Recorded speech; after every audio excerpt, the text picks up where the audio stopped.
बेटों ने बाप का खजाना कैसे पाया? मोल्दाविया की लोक कथा। एक बार की बात है या बहुत समय पहले की बात है। मोल्दाविया में कहीं एक आदमी रहता था। जिसके 3 बेटे थे। वो आदमी बहुत ही मेहनती था। वह कभी काम से जी नहीं चुराता और सुबह से शाम तक बहुत ही काम करता। थकान तो जानता ही नहीं था। और वह हर चीज़ बढ़िया ढंग से और ठीक समय पे करता, टाइम पे बहुत ठीक से करता था। बहुत ढंग से और टाइम बाउंड था। लेकिन अगर उसकी बेटों की बात की जाए तो बहुत ही लंबे तगड़े हट्टे-कट्टे और सुंदर थे, लेकिन काम नहीं करते थे, बहुत ही आलसी थे। बाप खेत, बगीचे और घर में काम करता, मगर बेटे जो थे उसके बड़े पेड़ों की छाया में निकम्मे में बैठ के गपशप करते या नदी पर मछलियाँ पकड़ने जाते। उनके पड़ोसी उन लड़कों से पूछते, तुम लोग कभी काम क्यों नहीं करते? अपने पिता का हाथ क्यों नहीं बटाते? बेटे जवाब देते, हमें काम करने की क्या पड़ी है? पिताजी हमारा खूब ध्यान रखते हैं, खुद ही सारा काम निपटा लेते हैं। इस तरह साल के बाद साल गुजरता गया, वक्त बीतता गया। बेटे जो है पूरी तरह से जवान हो गए और पिता बूढ़ा हो गया, बहुत वीक हो गया, कमज़ोर हो गया। उसे पहले की तरह काम करने की ताकत न रही। उसके घर के आगे आसपास जो बगीचा था उसका बुरा हाल होकर खेतों में भी अब जो है झाड़ें नजर आने लगी। काम कौन करेगा? बेटों ने भी देखा, लेकिन काम करने का कोई तैयार नहीं हुआ। बेटो, तुम निकम्मे क्यों बैठे रहते हो? मैं जब जवान था तो मैंने काम किया, अब तुम्हारी बारी है। बेटे बोलते, काम करने की तो सारी उम्र पड़ी है। बूढ़े आदमी को इस बात से बहुत ही दुख होता था कि उसके बेटे बहुत कामचोर है। वह इसी गम में घुल घुल कर बीमार पड़ गया। उसने चारपाई पकड़ ली।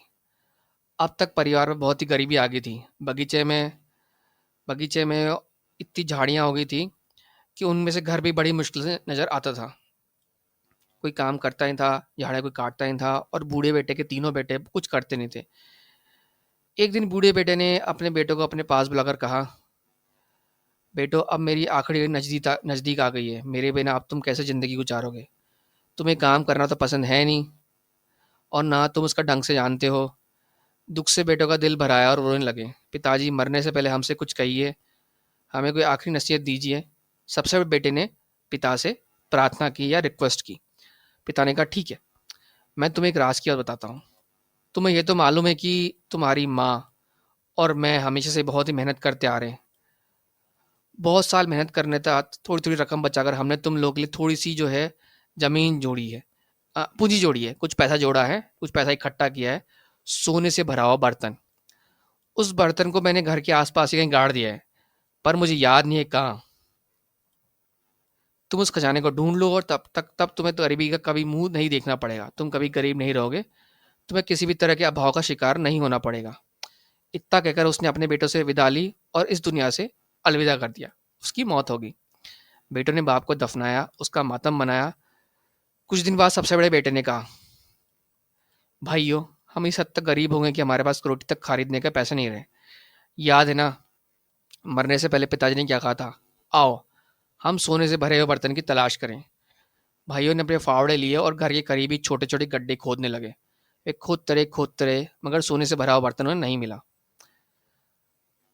तब मंझला भाई बोला, अगर हम इसी तरह से खोदेंगे तो पिताजी का छुड़ा हुआ खजाना हम कभी नहीं ढूंढ पाएंगे। आओ, क्यों ना अपने घर के आसपास की जमीन खोद डालें। भाई राजी हो गए। उन्होंने फिर से अपने फावड़े उठाए, सारी जमीन खोद डाली, मगर सोने से भरा हुआ बर्तन उन्हें कहीं नहीं मिला। ए भाइयों, आओ हम सारी जमीन को एक बार फिर खोदें, पहले से ज़्यादा गहरी। सबसे बड़े छोटे भाई ने कहा, बहुत मुमकिन है।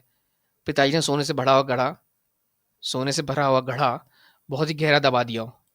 ऐसा हो सकता है, तभी हमें नहीं मिल रहा है। तीनों भाई मान गए।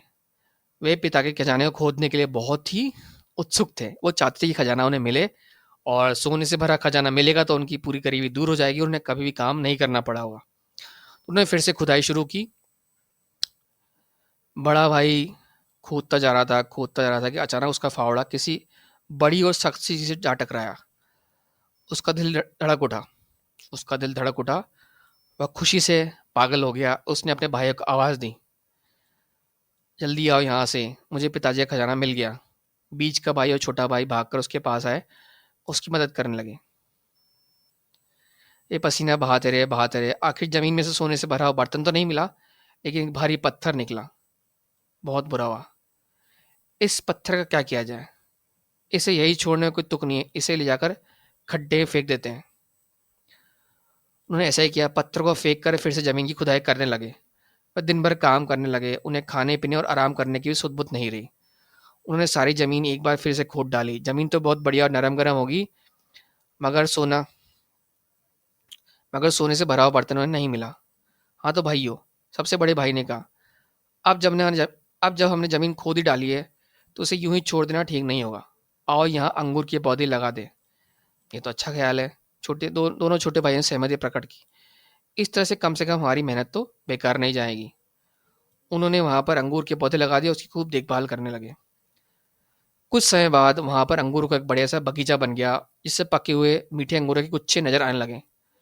भाइयों ने ढेर सारे अंगूर बटोरे। जरूरत के अंगूर अपने पास रखकर उन्होंने उनका बड़ाई से बेच दिया और काफी पैसा कमाया।